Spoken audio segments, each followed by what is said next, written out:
this crisis is not coronavirus. The crisis is the response to coronavirus, which has taken us into almost irreparable levels of debt. And as I've just said before the break, we have failed those whom we promised to look after. Let's go to a very smart young man, Adam Creighton. Adam, thank you for your time. You've made the point, as I have, about the World Health Organization having doubts about the effectiveness of all these restrictions in isolation. Adam quotes the 2006 review of the evidence for, quote, non-pharmaceutical interventions from previous pandemics, 1910s, 1950s, 1960s.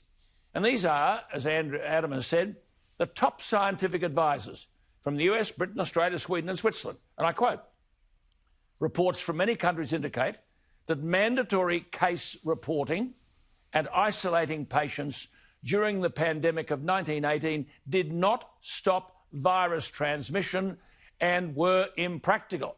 Adam, this is precisely what we are doing in defiance of this advice. No, that's exactly right, Alan. Look, and we're going even further. So the Spanish flu, as you allude to there, was a far, far more serious disease than we're dealing with now.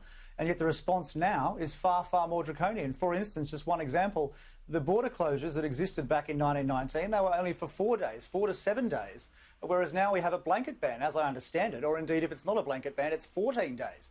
So far, far more extreme, and as you suggest, not based on any science at all, just purely based on politics, and the politics of politicians having to avoid all COVID deaths kind of over all other deaths. And of course, the evidence is mounting all the time that those other deaths are often much younger people and they are substantial figures as well, and yet they're being completely overlooked. So I think as the weeks go on, I think we're going to see the true farce. Adam, Peter made the point about a national cabinet. What the hell has the national cabinet achieved?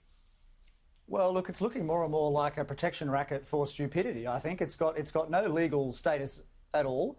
And sadly, I think the Prime Minister really needs to step up and be more aggressive in telling the states to end some of the more ludicrous of their restrictions, which, as we just discussed, are not based on science, but just on politics. And as you said earlier, we are looking more and more like colonial rabble here. I mean, the tide is turning around the world. The world's moving on. I would say in Europe and the US, the pandemic is almost over. The cases might be increasing, but the death rates are certainly falling. But here we're carrying on like it's the end of the world still. And 99% of the cases are mild, and we're never told that. Never told that. You've got the tourism industry, which had contracted 87% in April and May, lost $11.8 billion. And I note, Adam, I'm sure you would have noted, NAB are saying the proportion of loan customers running badly behind has increased by 50%, and repayments have been deferred on 96,000 mortgages worth $38 billion. How do you get out of this hole? Well, look, that's right. Those mortgages have been deferred, the business loans deferred, but the interest, of course, is still being charged and still capitalised, so we're just kicking the can down the road here. We won't know the full extent of this, what I call phony recession, really until later this year, when these bank deferrals end and when the JobKeeper payments end. I think you'll see a very different attitude then to our response when you see the real rate of unemployment start to mount. Absolutely. See, Adam, we're being belted on another front.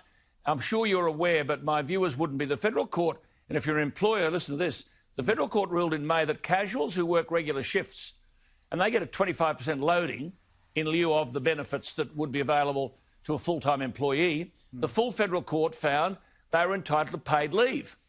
A Labor hire firm, WorkPac, found themselves in the federal court because an employee was declared a casual and therefore not entitled to paid leave. That has sent shockwaves through the business world and can only mean one thing: fewer jobs. There are 2.6 million casual workers in Australia. It's estimated that if all of them were to be back paid, the employer would be up to about $40 billion in the 6 years to August 2019. Now, Innes Willox is the Chief Executive of the Australian Industry Group. Innes, come in here with Adam and with me. What was the federal court up to, Innes?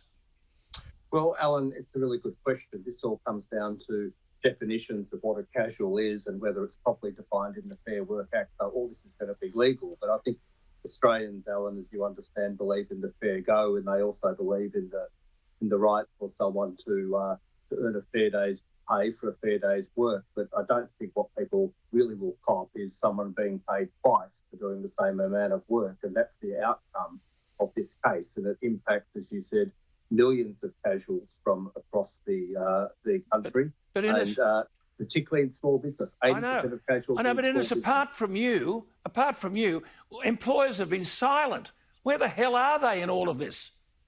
Well, employers are scared, Alan. That's the reality here. They have seen the impact of this case and a previous case involving Mr. Skeen, where there was a similar case run. And now we're wanting to take this to the High Court on behalf of WorkPac, a member of ours, and hope that we get it resolved. And Christian Porter. Favourably. I note Christian Porter, the Federal Attorney General, says he'll intervene in support of the High Court. Adam, coming to you here, this is monstrous. I mean, after everything that employers have been through, how do they get back if this matter persists? In other words, if the matter's lost in the High Court, $40 billion. It's business out of business. No, look, it certainly is.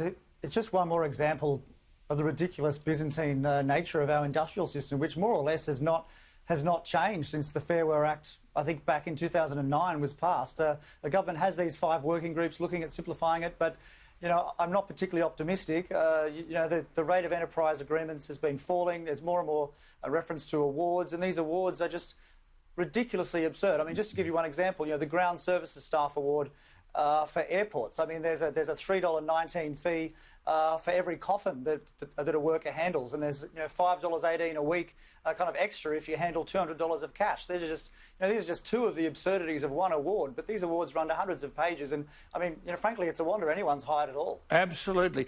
Sally McManus, by the way, has hailed the federal court ruling a win for all workers who are suffering because of systemic casualisation. Just a quick one, Innes. Are employers out there trying to rip off workers?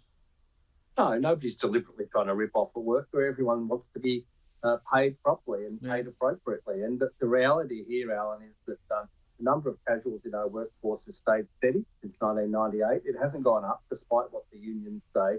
In fact, it's gone down in recent times. So that means that we need to find ways to get people back into work. Going back to your discussion on National Cabinet, if its purpose is to find jobs for people, IR is one of the key areas that they need to address. Absolutely. Just a quick one from you, Adam. Sally McManus, I mean, these people are off on another planet, aren't they? 2.6 million casual workers. If this is successful, then quite frankly, employers will have to say, I can't afford to employ you. No, look, I think that's exactly right. I mean, there are always some bad eggs, but, when you try to make rules for the bad eggs and you legislate for the bad eggs, you end up, destroying the jobs for the 90% of businesses and workers that do the right thing. So it's very misguided. Very good. Good to talk to you both. Talk to you next week, Adam. Keep up the wonderful work, Innes. Keep at it. And crank up some of those employers. It's a terrible thing that you say, but it is true. They're frightened. But they've got to find a bit of spunk and get out there and get into it. Good to talk to you both. There we are. Thanks, Alan.